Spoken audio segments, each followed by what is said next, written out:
This isn't Squid Games. We weren't gonna hurt each other for money. That's stupid.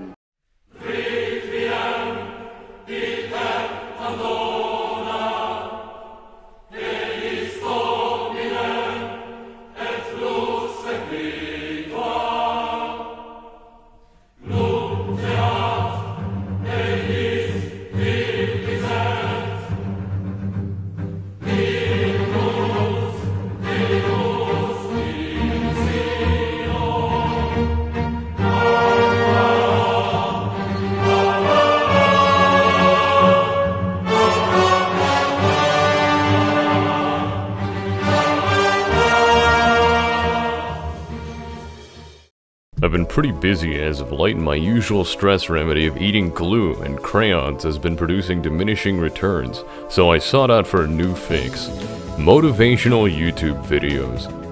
These stories are all pretty similar to each other. They typically portray a good-natured character in an almost Christ-like visage pitted against the tyrannical evils of the modern man, where a main messianic figure does something good and is rewarded for it, or an evildoer does something bad and later regrets it. So an example would be, little Timmy doesn't want to share his blocks with Jesus Christ. He'll live to regret it when he gets gunned down by the Knights of Columbus.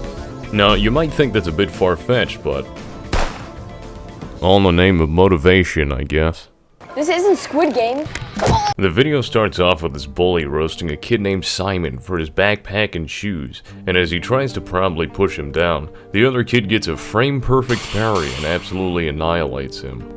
An onlooker witnesses this and offers a black market hit service to get revenge on the kid in exchange for money, which will then be used to exploit the financially disadvantaged Seth to pressure him into pushing Simon. The bully initially offers $10 in exchange for the hit, to which Seth reasonably declines. However, he's soon forced into a corner as the bully increases the payout to $100.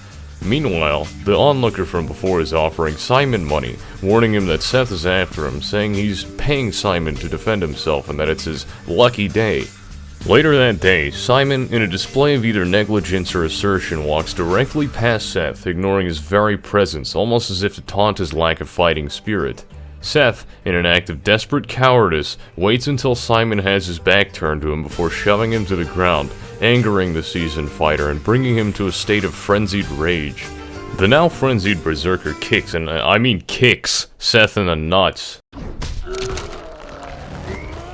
The onlooker, pleased with the act of savagery, pressures the bully to use the money he was going to use to buy a PlayStation 5 to instead start more fights between the two. The onlooker, now offering several $100s, tells Simon to beat the crap out of him, which funnily enough is censored despite the earlier use of damn. The bully does the same with Seth, sealing the next fight. The next day before school, Simon ambushes Seth, punching him in the face, presumably giving him a black eye. Seth responds to this by kneeing Simon in the gut, leaving both of them crippled and unfit to continue the fight. Later, the two kids who set up the fight get texts from the mothers of both fighters, sending a message saying that Seth lost his sight, and Simon was paralyzed from a spinal cord injury. As the two panic over going to jail and living with the guilt of being responsible for permanently crippling two children, Seth and Simon appear, unharmed, holding a PlayStation 5 and an Oculus Quest, revealing the two were friends all along, and had faked the fight to collect money from the two, saying, "This isn't Squid Game, and having friends is much better than hating."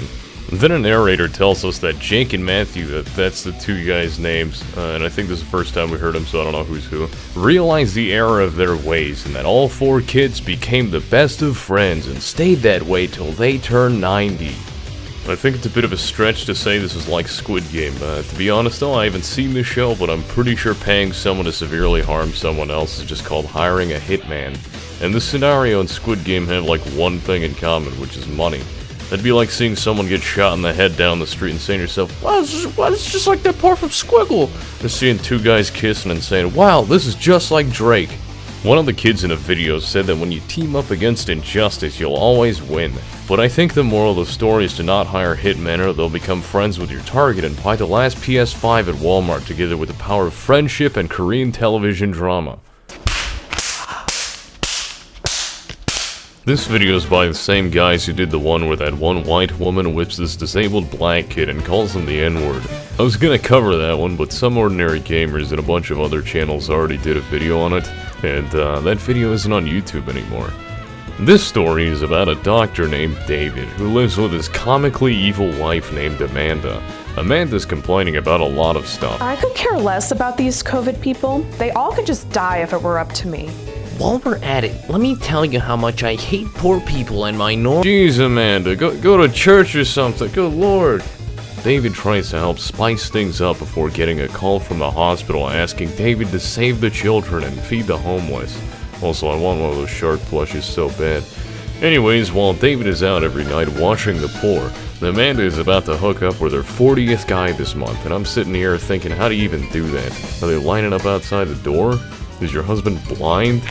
I can't believe I've let all these men have unprotected love with me, and I haven't even gotten pregnant or any diseases. Maybe that's all just a fairy tale like COVID.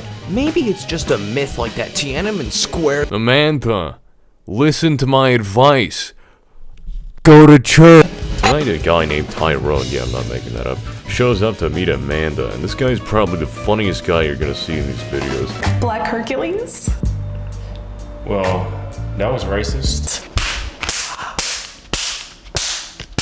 I'm honestly surprised Amanda didn't call him the N-word when she saw him. That must have taken a lot of mental effort. David comes home with chocolate and flowers after saving the starving children and bringing peace to the Middle East, and he hears some noise coming from their bedroom, and what follows is honestly priceless. Sorry, brother. She already got enough chocolate for a whole year. Now this was a genuine surprise because I actually laughed at this out loud. Usually in these types of videos, the writers tend to avoid humor. If they use it, they usually use it in a really safe or boring way. You know that kind of sanitized kids movie humor that's really lowbrow stuff, like having a character ask someone for something and the other goes like, oh, I don't know, I thought you meant this. Or I meant an example for you, it goes like this. Grandpa, what is this? I thought I asked you to go to the gas station and get us some Snickers.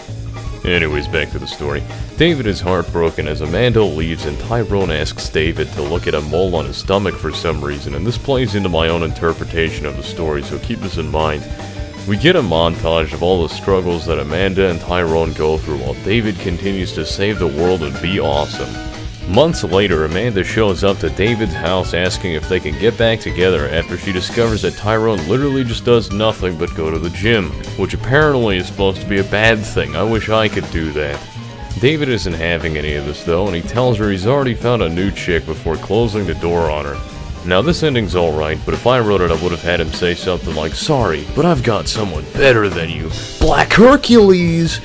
And then Tyrone steps out from behind David, and then they fist bump, go to the gym, and lift weights together. The video ends on a shot of Amanda crying on the front door. That would have been cool. You should hire me to write these. Moral of the story, drop the hoe, get a gym bro. This is a shame.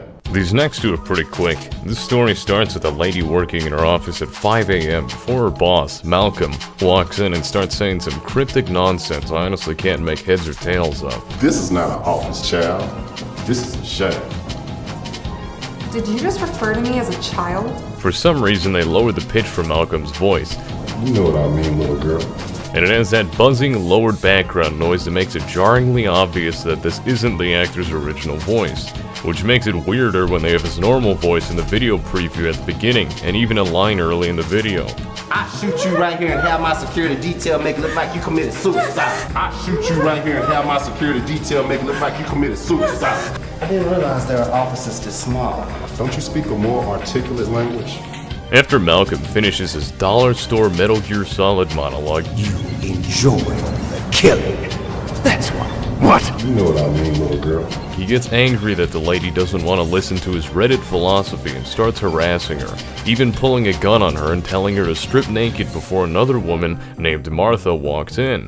Brandy, the lady from before, we just learned her name from the subtitle, shoves Malcolm as he turns around to face Martha, causing him to drop his gun, which Martha picks up and immediately shoots Malcolm without any hesitation.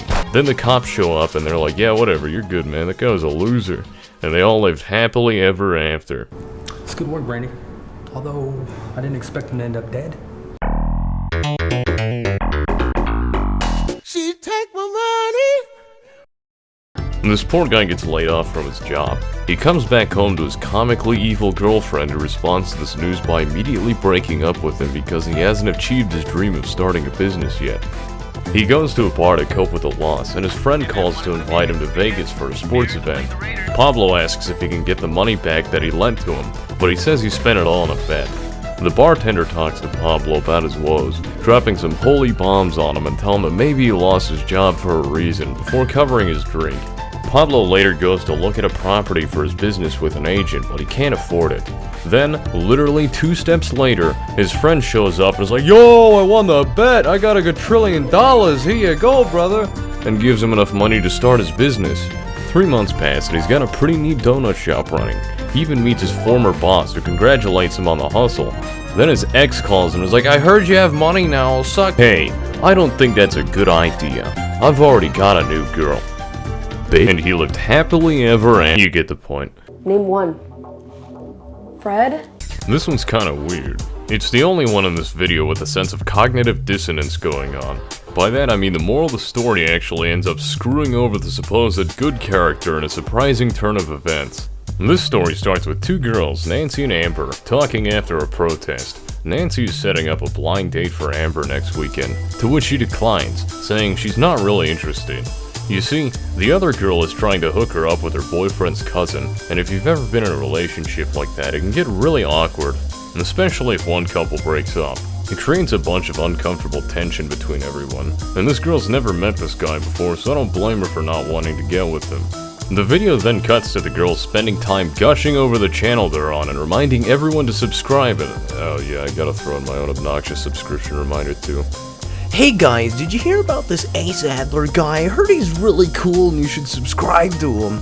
Oh yeah, I heard that guy saved the orphans and cured cancer and has a 7-inch Nancy hits Amber with a "what are you, racist?" card. She's whipping out the whole deck at full force, even doing the whole name every black person thing. Things start to get a little racy here when Amber calls Nancy out for only dating Ted, the guy who showed up for like 3 seconds at the beginning, for validation that she's not racist.